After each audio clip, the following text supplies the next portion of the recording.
ছাত্র জনতার গণ অভ্যুত্থানের প্রায় ৬ মাস পর রাজবাড়ী প্রেস ক্লাবে শেখ হাসিনার নাম সংবলিত ফলক ভেঙে দিয়েছেন বৈষম্যবিরোধী ছাত্র আন্দোলন শিক্ষার্থীরা। বুধবার বিকাল ৫:৩০টার দিকে প্রেস ক্লাব ভবনের প্রথম ও দ্বিতীয় তলার দুটি ফলক হাতুড়ি দিয়ে ভাঙা হয়।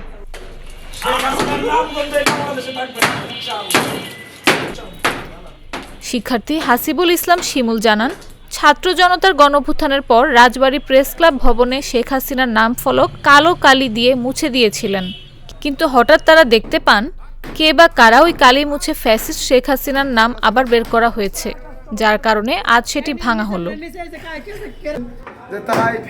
চিহ্ন বাংলার বুক থেকে তারা মুছে দিতে